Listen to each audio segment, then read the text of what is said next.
explore the harmony of body and mind with our online yoga course. Become more resilient, focused and tranquil.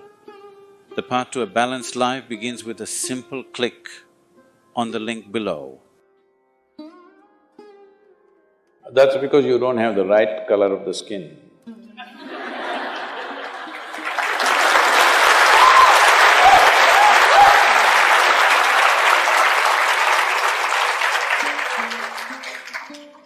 And I've been talking about this for 40 years, all right? And I have seen hundreds and thousands of people who just become healthy and well simply because they're not fueling up all the time when the tank is filling. In the yoga center, everybody eats at 10 o'clock in the morning and at 7 o'clock in the evening. Our lives are very physically active. There are no automobiles inside the ashram, it's a large place. Everybody either walks or cycles. Even if you have to go to the dining hall, it's a kilometer. If you want to go to your workplace, it's half a kilometer, 1 kilometer, like this. All the time, people are physically active. So everybody is very hungry. By the time it's 3:30, 4 o'clock in the evening, they're extremely hungry. But we learn to live with that because hunger, empty stomach and hunger are two different things. Hunger means your energy levels start dropping. But empty stomach is a good thing.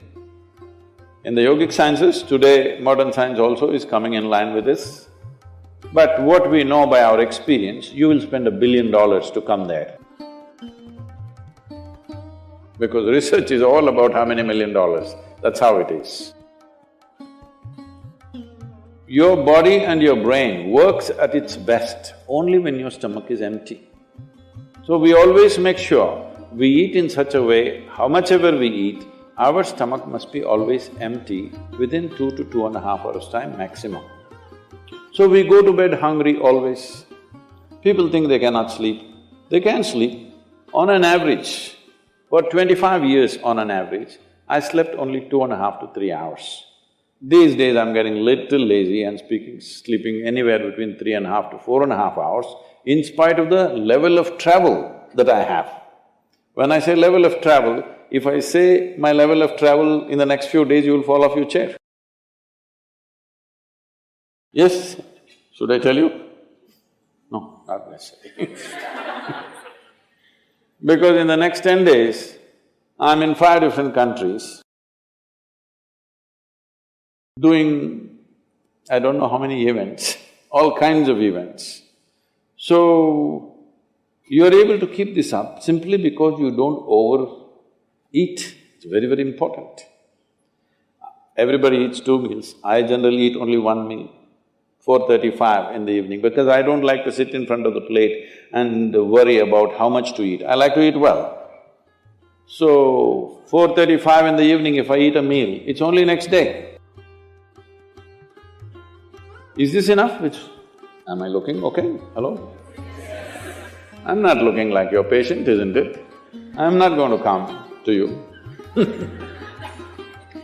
because any correction and purification that needs to happen in the body, your stomach needs to be empty, it's very, very important.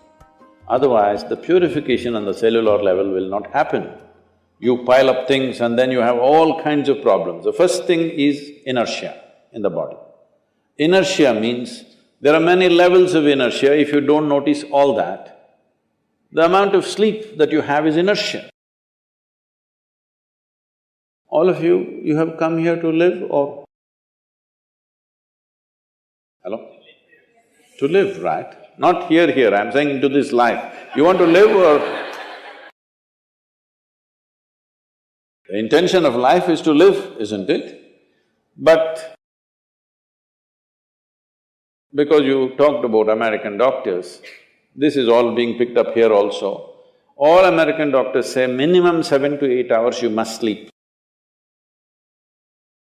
So that means 1/3 of your life you must sleep. Another 2-3 hours, 4 hours goes in bath, toilet, eating, this. So literally, 50% of your life is just maintenance. Suppose you have a vehicle, you have a motorcycle or a car, if it goes to service 1 day in a month, all right to keep it. If it goes to service 15 days in a month, this is a nuisance, isn't it so? Most people have made their systems into a nuisance because their own body is a big impediment in their life. Anything they want to do, their body will not allow them to do. So in this there are many aspects. One important aspect is people are eating much more than what they should eat. Simply because they have been told, you must eat more, otherwise you will become weak, this, that. No, it is the way you keep your body. A fuel… Today, everybody is trying to work towards a fuel-efficient car, motorcycle, everything. This means what? If the machine runs smoothly, it'll consume less fuel, isn't it? So if you sit here and you are very much at ease, now it'll consume less fuel. If you like this all the time, then it'll consume more fuel, it'll want you to eat. Compulsiveness will come about this. So, this new name, intermittent eating, you should see in United States, people come to our programs will run 10 hours, 12 hours. So, but they will come with some biscuit and something else. They say, I have sugar intolerance, I have to eat. I tell them, you just be here, you're not going to die, I'll ensure, because I don't want anybody dead on my hands, all right? I'll make sure. You first day, no, I have to eat. By third day, they gave up all that. 12 hours without food they sat there, they're perfectly fine. See, health is not something you can do from outside. Health is something you have to do from within. From outside, when something goes wrong, you can seek some help. But all the time something is wrong with you, this means what? You're a faulty machine. Yes? All the time something is wrong with you, why? That's not how this is designed. This is designed for health. Every cell in your body is designed to create health, isn't it? They're all working hard to create health, except you. So, minimum 8 hours gap is what is recommended in yoga. Between one meal and the next meal, there must be an 8-hour space. If you do this, you will see half your problems of health, whatever you have health problems, minimum 50% will go away in 6 weeks' time. If you do certain other things which may right now seem little extreme to you, if you have a little yogic practice, something meditative within you, then you will see 90% of your problem will go off. 10% if it still persists, we can treat it. Now, it's become like this, the healthcare systems, especially where there is heavy insurance policies. People are eating and drinking all kinds of rubbish, go to the doctor and say, fix me. This is not how it works.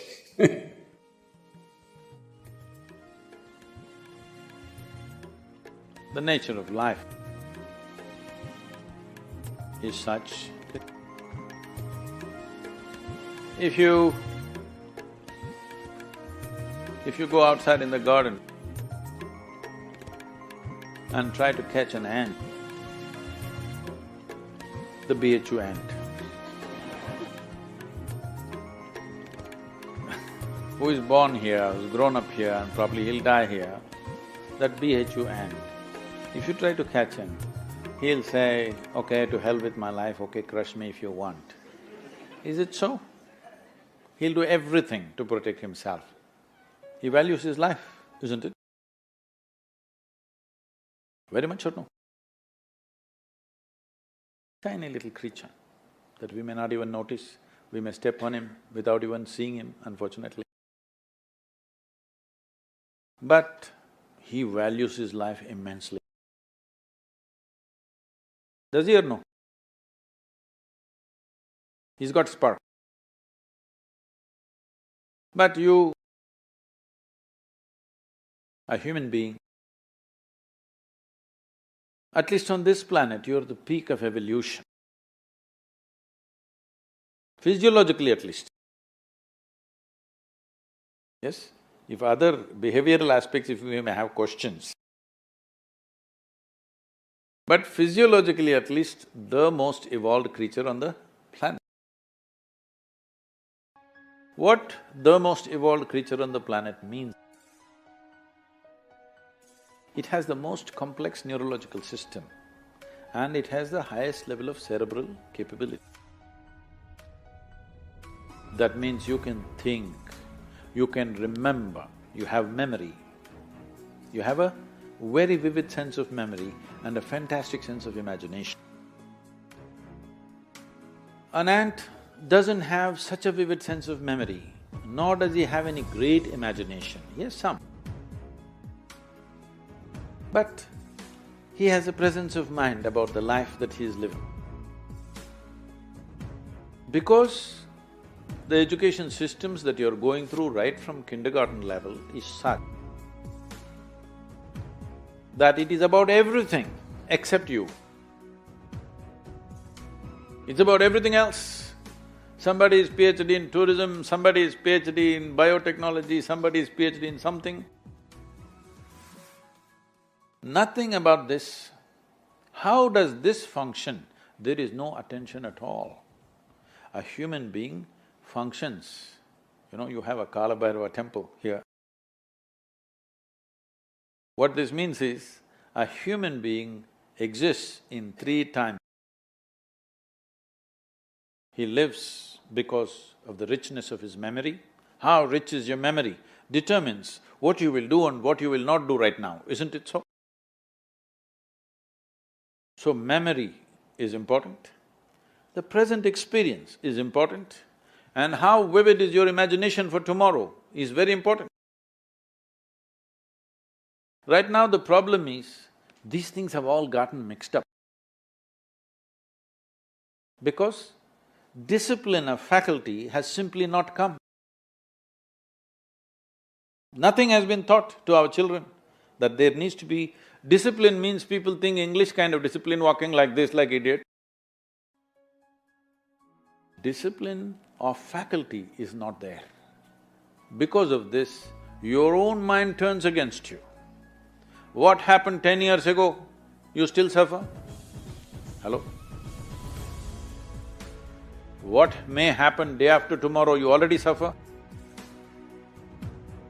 Because there's no discipline of faculty. You don't know how to use your memory, you don't know how to use your imagination. Your memory makes you suffer, your imagination makes you suffer, and you think you're suffering your life. You are not suffering your life, you're only suffering the 2 greatest faculties of being human, vivid sense of memory and a fantastic sense of imagination, isn't it so? If you suffer the greatest faculties that you have, what can we do with you? If you suffer an ailment, understandable. If you suffer a disability, understandable. If you suffer your ability, hopeless case. Yes or no? You're suffering your capabilities. If you're suffering your disability, it's all right. You're suffering your capabilities. I must tell you this, about 4, 5 months ago, I think, you might have seen it on the news. A young lady, 34-year-old lady, who was a television anchor in Hyderabad, jumped off the 5th floor window, killed herself, left a note, "Nobody is responsible for my death, my brain is my enemy." How many million years it took to get this brain to this size, and now it becomes your enemy? She articulated this, but this is true with almost 90% of the human beings. They are suffering their own intelligence, isn't it? If you take away half their brain, if you take away half their brain, they will be peaceful. Yes. And that is why a whole bunch of idiots are going about saying that the ultimate goal of life is peace of mind. Such people will only rest in peace. Now you, young man, University life, if somebody is not keying you up all the time, it could become too easy, you know. Even I remember, when I went to the university, most of the time we were in the canteen or in the garden. The easiest part of my life was university. I think, I know nobody's going to like it but I think this university time must be shortened unless somebody is producing something brilliant. They must be chucked out within 3 to 4 years' time, everybody.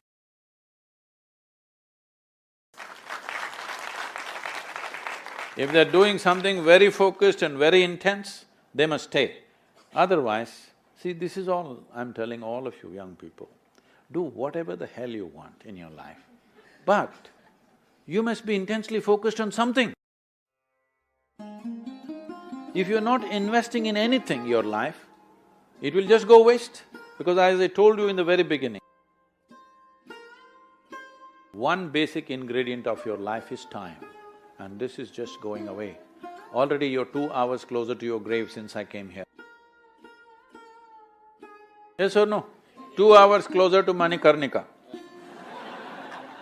Yes or no? Yes, you are not immortal, it's just a limited amount of time. Are you a precious life, I'm asking you? Is your life precious to you? Yes. Then you must decide where you want to invest this life. If this is precious, if this is worthless, throw it somewhere. If this is precious, invest in something worthwhile, isn't it? So if you invest this in something worthwhile, not spark, you will be a flame all the time.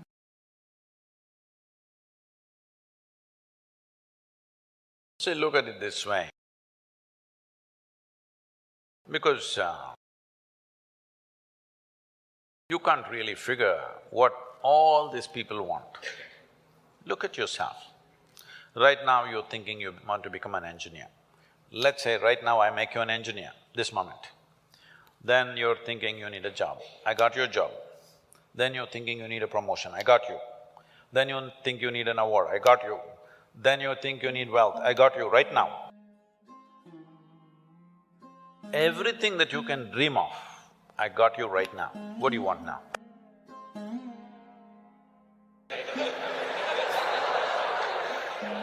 Yeah, I can do that for you.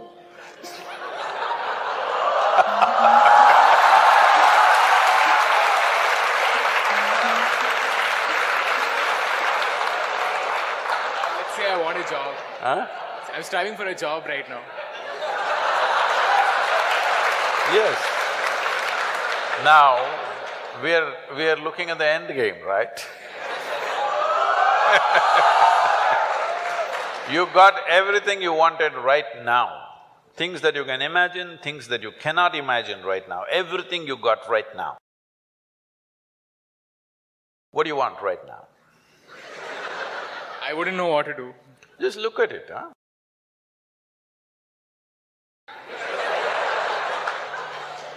See, when you say this, what it means is, all you want in your life, what you're seeking is struggle.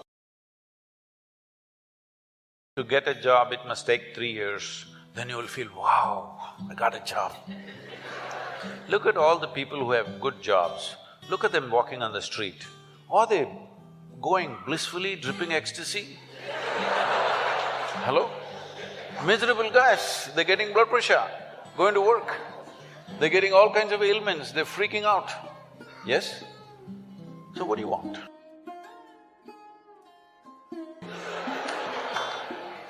Is there a girl here?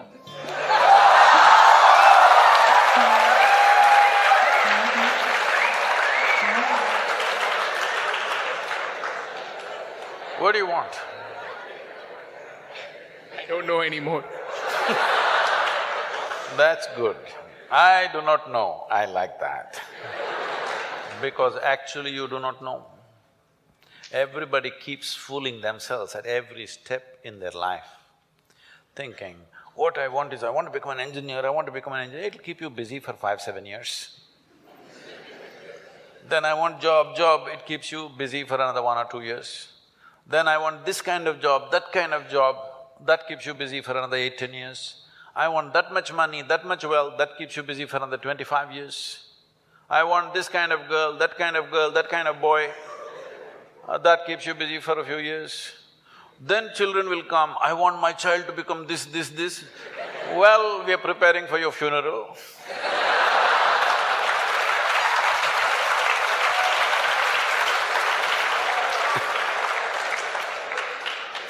You need to understand just this.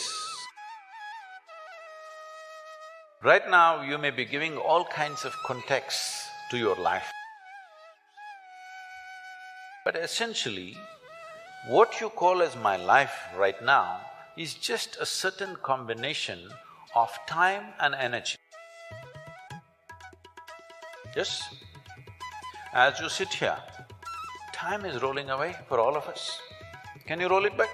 You're an engineer. Can you roll it back? Yesterday was not fruitful, so I'll roll it back. Can you? It's rolling away for all of us. As we sit here, what is ticking away here is not the clock. What is ticking away is our life, isn't it? Since we came and sat here, you're half an hour closer to your grave. It doesn't matter how young you are getting there, isn't it? Yes or no? So it's a certain amount of time, and that time nobody can manage because it rolls at the same pace for everybody. You do something, you don't do anything, you sleep, you're awake. You're happy, you're unhappy, do whatever the hell you want, it just keeps rolling mercilessly, isn't it? So there is energy that you call as life. This, you can pitch it at different levels. If you're like this, I'm talking about the classroom expression, you know.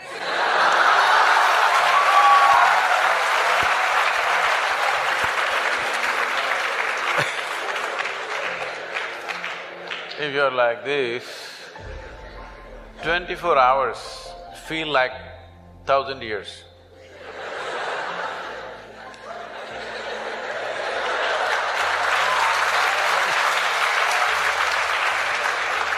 But have you seen on a certain day you're very happy, 24 hours, poof, went off like a moment?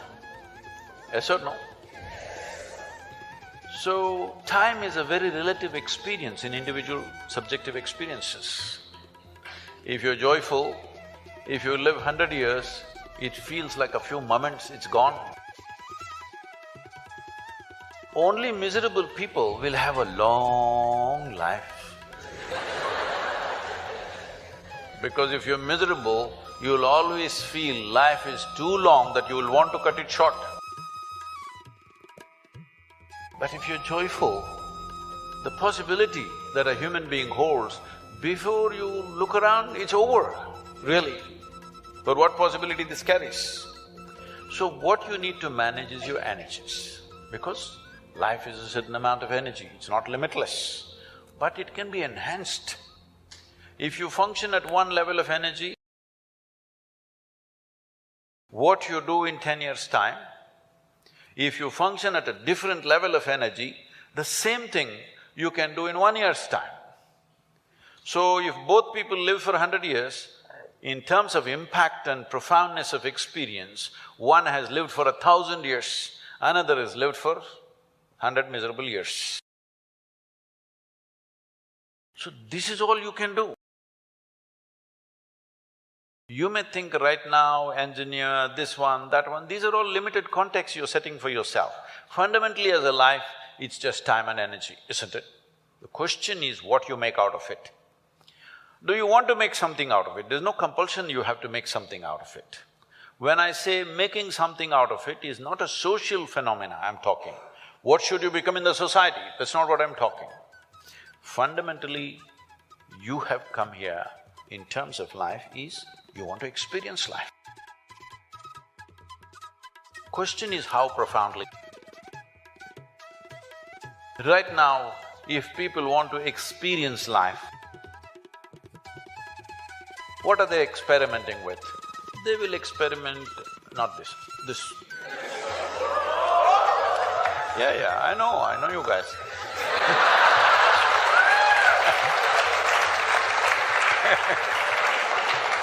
Or they'll experiment this, or they'll experiment something else. What they will experiment is how to down your faculties. You know, United States has made marijuana legal in a few states. So when I went to a few colleges or universities, they're asking me, Sadhguru, why don't you pitch? Someone like you must legalize marijuana for us. I said, no problem, we'll make marijuana legal, cocaine legal, meth legal. What's the problem? No problem. Only thing is, why is it that you want it to be legal? So that you can smoke up and come to the college, right? It's fine. But let's say you want to fly a small airplane, the pilot comes smoked up. You want to fly with him?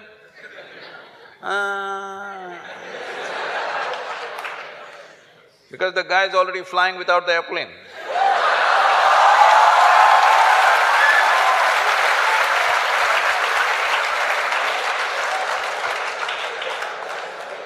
Okay, you're not getting the point. You need a major surgery and the surgeon comes smoked up. You want the surgery? Oh no. Then you clearly understand this lowers your faculties. I want all of you to look at this. Do you believe you can enhance life by lowering your faculties? Hello? If you want to enhance this life, you must super enhance your faculties. That's the only and only way you can enhance this life. You cannot lower your faculties and think your life is getting enhanced. What kind of stupidity is that?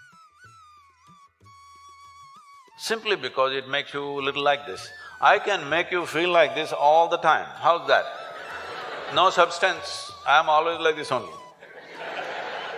Look at my eyes, I'm stoned. Yeah. Never touch a substance but fully stoned all the time. Because I want you to understand this, the greatest chemical factory on the planet is here.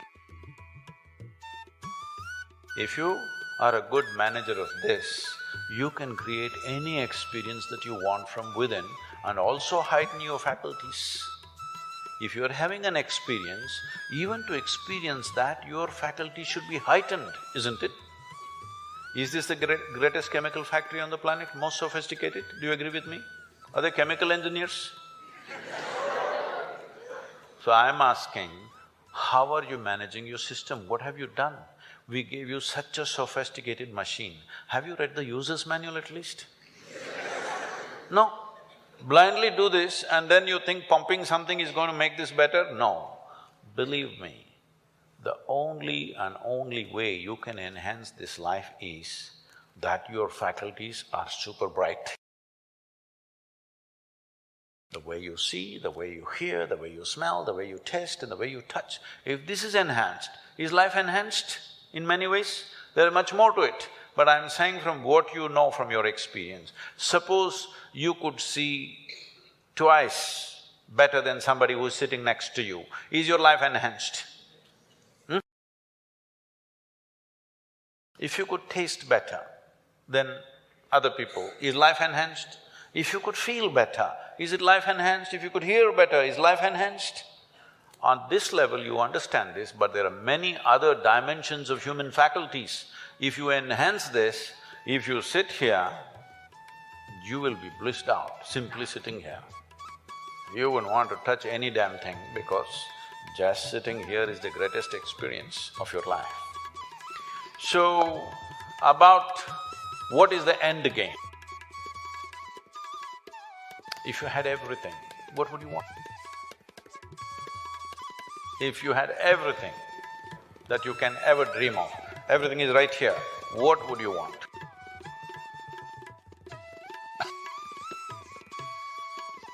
You must think, isn't it? I won't supply you with an answer. If you do not invest that much thought into your life, that means you're super short-sighted. Hello? This happened to Gautama the Buddha. You heard of Gautama the Buddha? Because of some astrological prediction that his father heard, that he may either become a great emperor or a great sage, and he wanted him to become a great emperor, he protected this boy and put him in a separate palace where it's all luxury, everything that you can dream of, everything there. Got him married to a very pretty young woman, everything on. No, he should not see any suffering. But one day he just went out. He saw one old man and he asked, "Why is this guy like this?" His chauffeur. His chauffeur or his chariot driver said, "Oh, everybody becomes like that after a certain time." He said, "What, me? I'm a young prince, will I become like that?" He said, "Yeah, everybody will become like that." It shook him. Then he saw a man who's suffering with some kind of disease, ailment. Now, why is that guy like that? Said, "It'll happen to a lot of people. Who it will hit, there is no prediction. Anybody can become ill." Most people think it happens to other people. No, it can happen to us. Hello? And then he saw a funeral, a dead body. What is that? He said, "That is inevitable, everybody will die. Do you also know? You will also die?" No, because most people believe other people die. No, intellectually they know, but they think they're forever. No, you must be conscious, you're mortal. Mortal means you have a limited amount of time and energy. If you're always conscious about this, how would you organize your time and energy? You decide. You're conscious about it. If you think you're a superhuman being, you're not going to die, other people will die, all the best.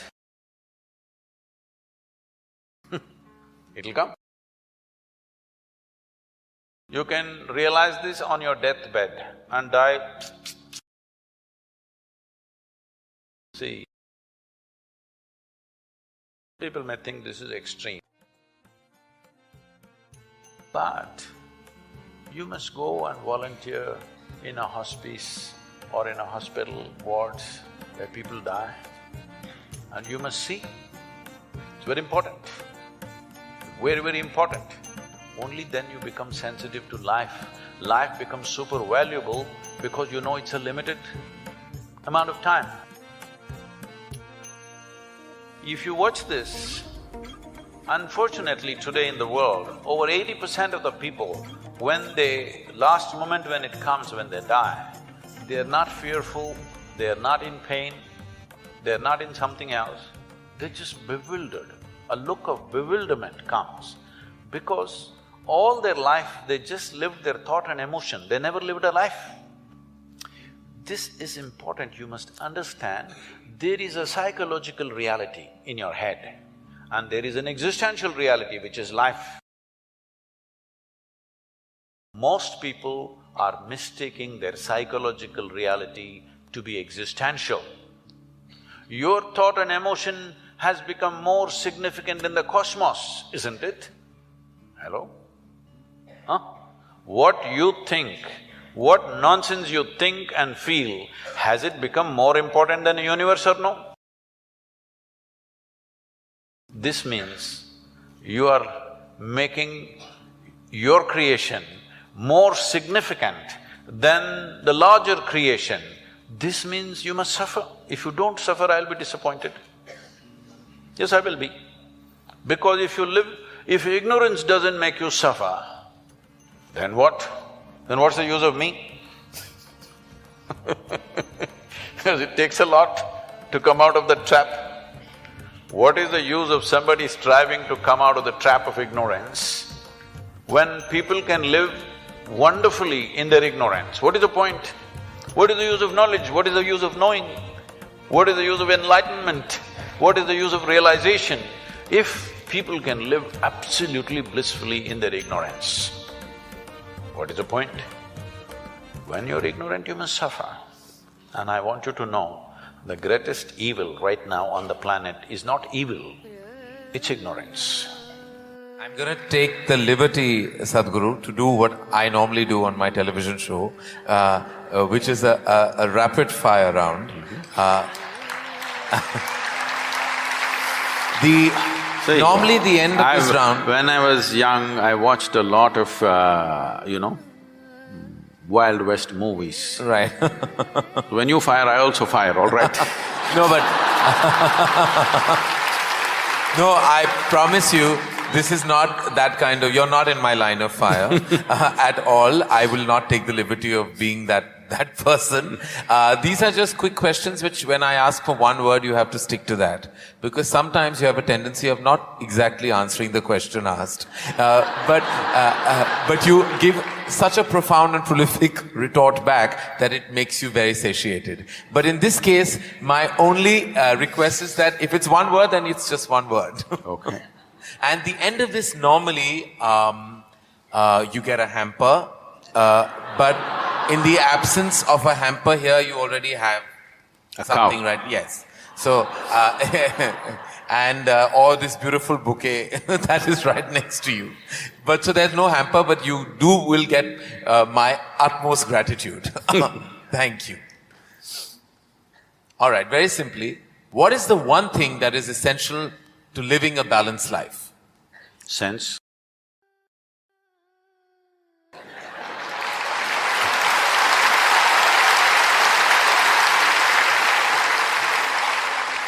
What is the one thing we must absolutely do away with in order to lead a balanced life? Senselessness. Yes. All right. I thought that was coming. First thing that comes to your mind when I say the following. The first thing, organized religion. Madness. Marriage. Cohabitation. Competition. Stupid. Money. Useful. Love. Can I say a sentence? Yes. I will allow that. Most beautiful, but unfortunately crippling for most people. If I can little elaborate that, see, if something unpleasant cripples you, something nasty cripples you, it's acceptable. When something beautiful cripples you, it's a true disaster.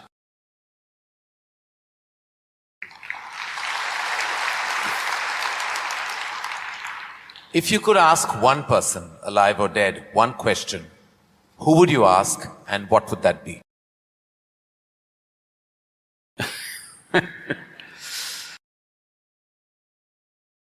I really sorted out all my questions because I did not spend time educating myself or doing anything. I spent my entire life sorting out every damn question I had.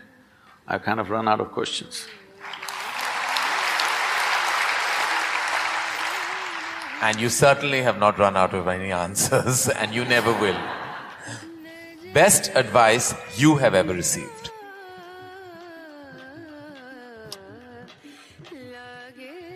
Nothing. Never. No. I never sought, nor did I receive. I made myself in such a way I'm incapable either of seeking advice or giving advice.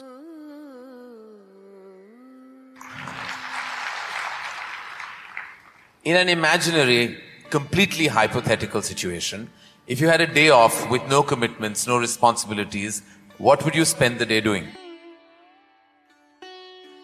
Oh, there are a lot of things, this can't be one word.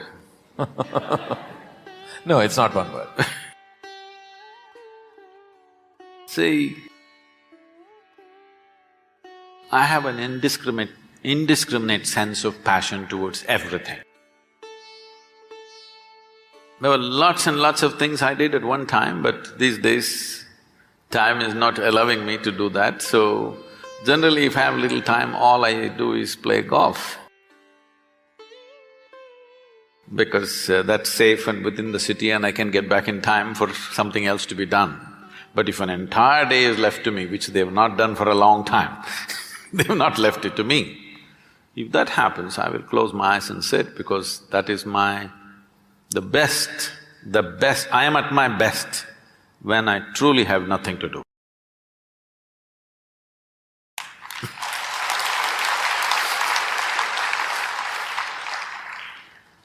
What is one thing you'd like people to remember about you at the end of your life? They must live so wonderfully that they don't even remember me.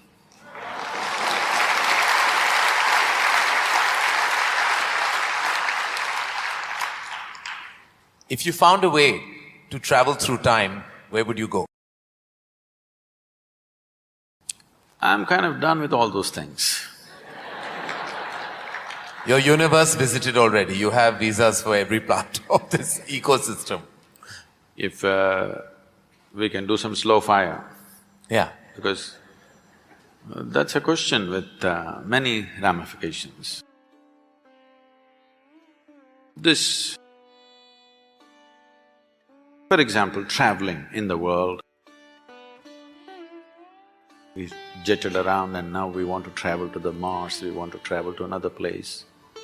And now that's not enough, we want to travel into the past and future. All this longing is again exploratory in nature. Whether you go on vacation to Maldives or you want to go to Mars, it is fundamentally exploratory. Maybe you're also thinking of relaxation and pleasure and whatever, but essentially it's exploratory, otherwise why can't you do it here? It's something that you want to do, you want to touch another place. This longing is there in the human being only as long as the life that you are remains in a seed form. That is, it did not sprout and blossom.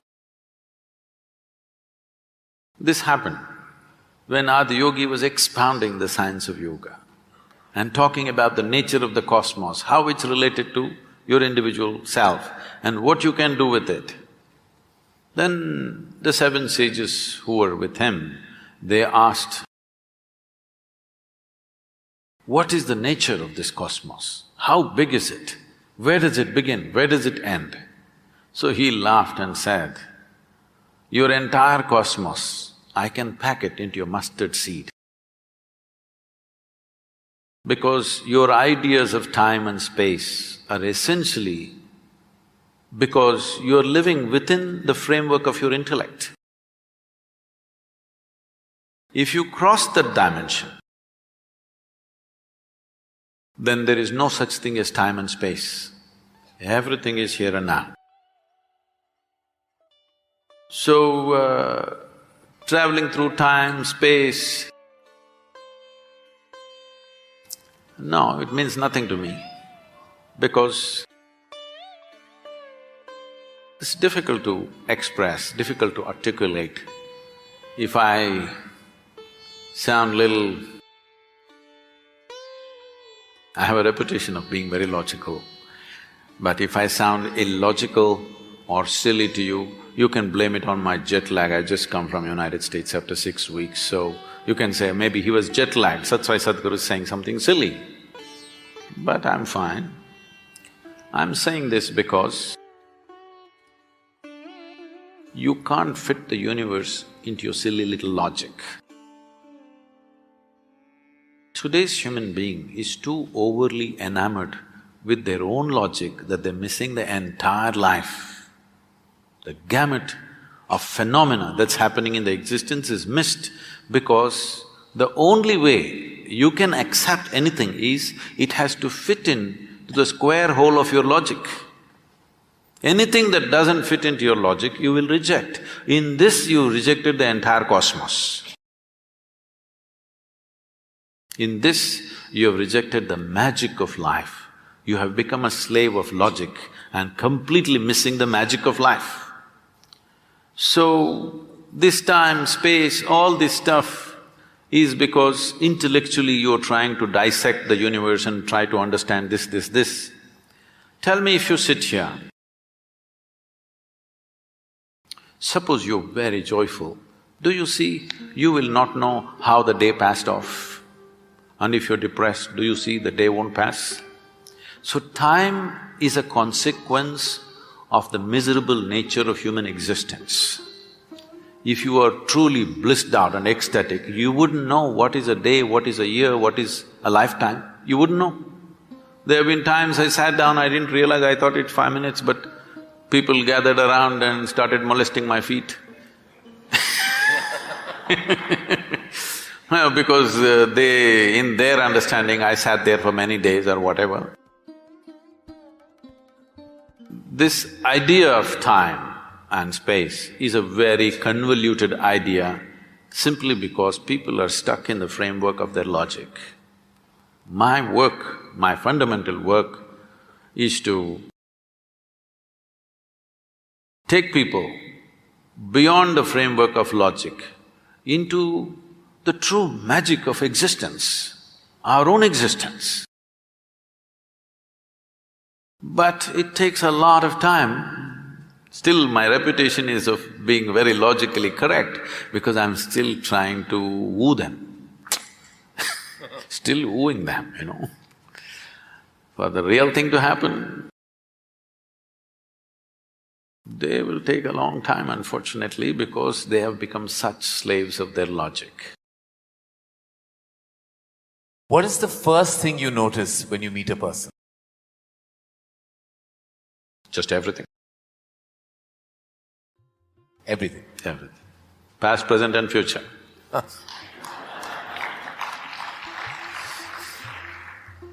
Is it more important to do what you love or love what you're doing?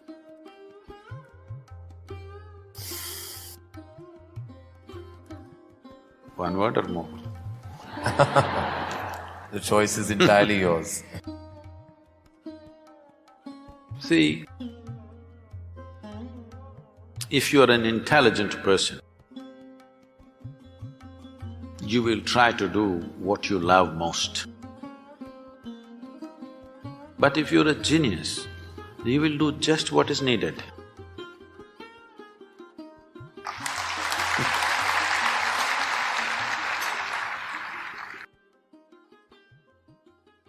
If you could be invisible for a day, what would you do?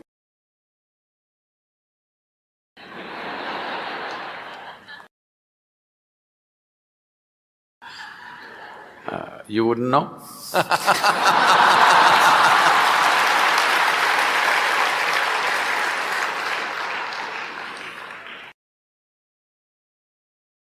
With due respect, what is your biggest weakness? Biggest? What is your biggest weakness? See, what normally people treat as weakness in their lives. Okay, let me give a normal answer. Why? Why am I going into all this?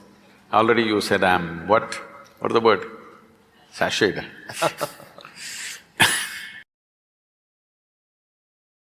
My biggest weakness is, I love danger.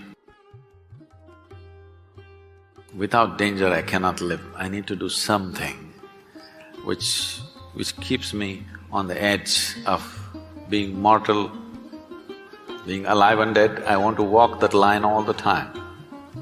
Every day I'm stepping on it one way or the other. Is it a weakness? I don't think so, but people think, Sadhguru, you shouldn't risk your life like this. But if there's no risk, I feel I'm not being… because most of the time in my life, for whatever I'm doing, I don't feel tested. It's only in moments of danger that I feel little tested. So my weakness is, I like to be stretched, you know. For all the time when I was riding across India and later on I started driving, My only wish was that to find a machine which will test my skills. Always found the damn things broke down if I took it to my limits. These days recently, I'm beginning to get to do a few machines which are testing me, whether I can push it all the way or not. Maybe that's because of my age. No. If I had met them much younger, I think I would have managed to work around them. One thing the world doesn't know about you. They don't know a thing about me.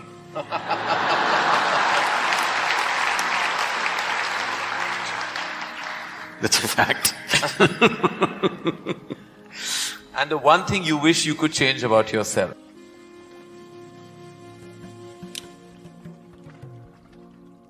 Oh, I never looked at that. I could speak Hindi. No, I'm sorry, Marathi.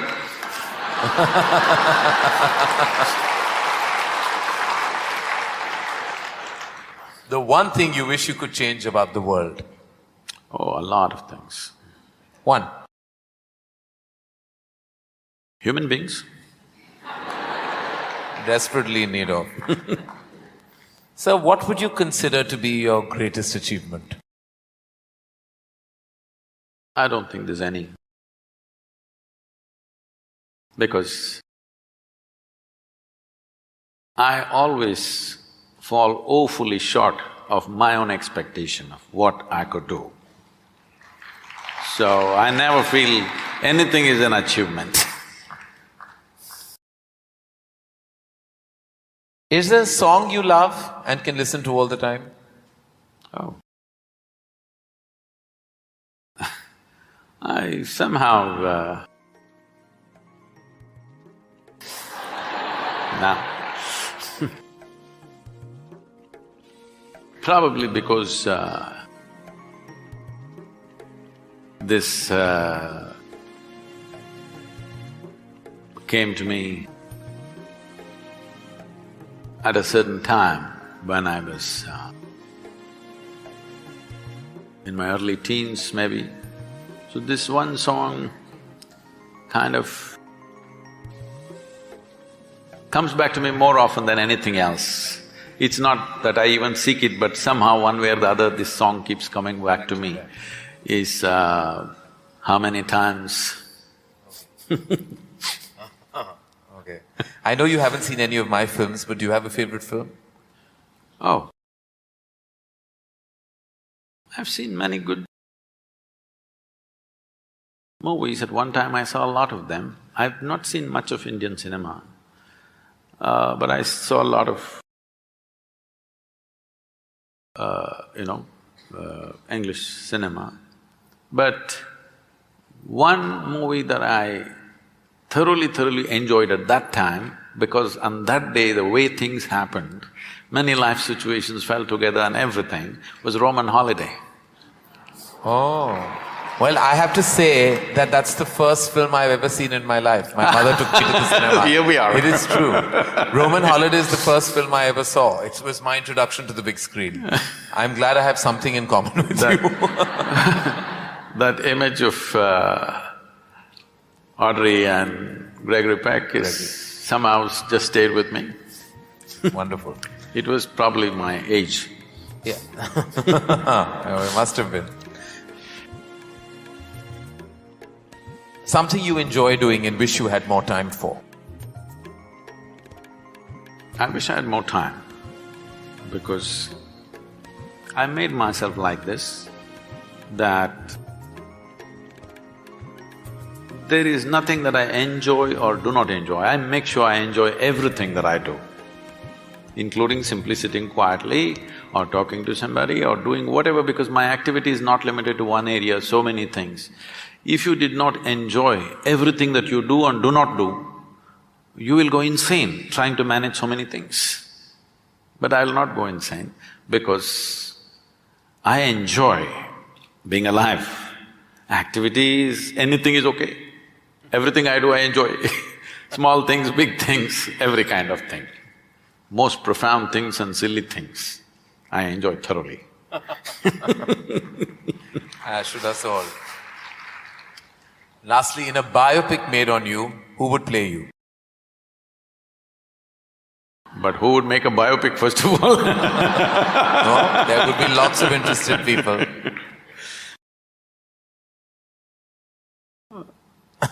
Maybe you should animate. I don't think you would want that. Well, that is the end of the rapid fire, and you totally deserve the hamper that doesn't exist on this platform. But it's a virtual hamper that I've given to you with my love, gratitude, and deepest amount of respect. Thank you. She said, I hear that monks are looking for shelter in many homes. Why don't you come and stay in my house? Gautama said, if she's inviting you with so much affection, you must go stay there. Then people saw, see, he's gone. Gautama, the Buddha, with a large group of his disciples who was continuously traveling, made a rule that during the monsoon season, those 2.5 months, you can stay in the same place. The rule for the sannyasis or the monks who were with him is you should never stay in any place for more than 2 days. Normally, the monks were sheltered in many homes. So this rule he passed, more than 2 nights you don't stay in one house because it will be too much of a burden for the host. They are housing 10 people, you don't stay there for a month. 2 days, it should have been 1 day. 2, because you have walked a long distance and come. Bit of recovery time. But during the monsoon season, he said, up to 2 to 2.5 months you can stay in one place because walking through the jungles of that region during the monsoon season would be treacherous and many would lose their lives. So this is a time like that, they stayed in a large town and they were spread across in many homes. The monks went out to get their alms from the people.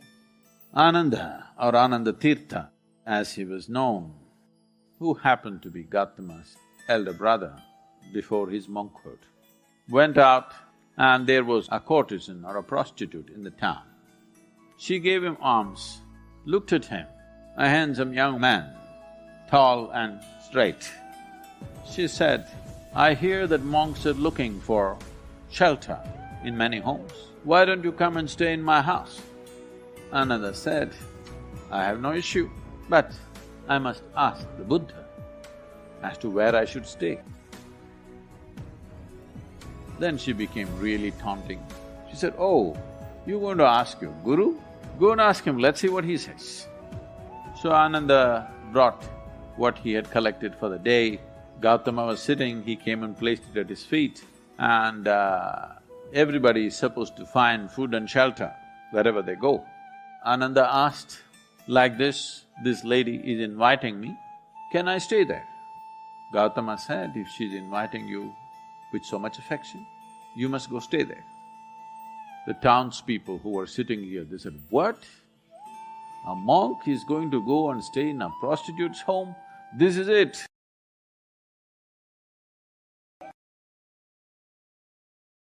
This spiritual process has become corrupt. Gautama looked at them and said, why are you so worried? The lady is inviting him. Let him stay, what is the problem? They all started getting up and started shouting. He said, wait. I am on this path because I see this is the most powerful way to live. Now you're telling me, her ways are more powerful than my ways.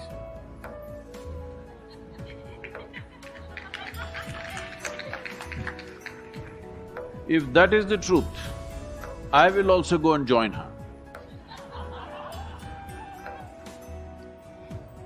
I'm here because I see this is the most precious and powerful way to exist. If you think her ways are better than mine, I should also go and join. Because if you're a true seeker, that's how it should be. If you found something much higher, you go for that. Then people shouted and many of them of course leave. Then Ananda went and stayed with her. Monsoon time, because of rains it gets cold, monk is wearing a thin habit. So she gave him a nice silk wrap. He covered himself. Then people saw, see, he's gone. She made nice cooking and gave it to him, he ate. Then in the evening she danced for him. He sat, watching very carefully, with utmost attention. Then when they heard the music, this is it, finished. Things went on. When the time was up, when the rain stopped, when it's time to move, Ananda came to Gautama along with a female monk.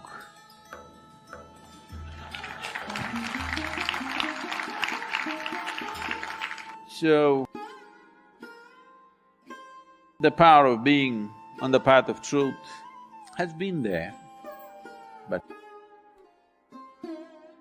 has been many times at its height, but never got mainstreamed. I see that today, because of our ability to communicate, because of the tools of technology, the natural longing, the innate longing in a human being to find truth. This is not a thought thing. This is not something that been taught to people that you must seek truth. It is natural for human intelligence to seek what is highest. If you are given an option, any human being, given an option, either to be here or there, he will always say, I want to be there. Right now he may be caught up here, but aspiration is to go to whatever is the highest. It is just that we have to show him that there are better highs than getting drunk, there are better highs than drugs, there are better highs than being caught up in social drama, there are better highs than being better than someone else. We just have to show it to him, we have to make him understand there is a better high. Forever, many sages, saints, yogis, gurus have been doing this. But as I said, they were gentle people, they didn't have a voice like me.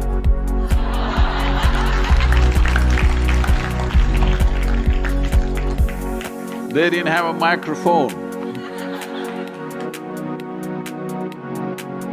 They didn't have tools with which they could speak to somebody there. They could only speak to people here. In spite of that, they did tremendous things. For their times, many of them did tremendous things out of sheer grace and energy. Millions of people around them, they transformed. Millions of people around them, they put them on the path of truth. Power of truth. But the time has come where our ability to communicate is such, we can make truth slip through every door. We can make truth knock on everybody's minds and hearts. Never before this was possible. Technology has rendered us to this place. I feel this is the best age ever to make truth mainstream, to be truthful, to aspire for truth, to seek truth, the main force on the planet, because we have tools that nobody ever had. Thank you for joining this learning community.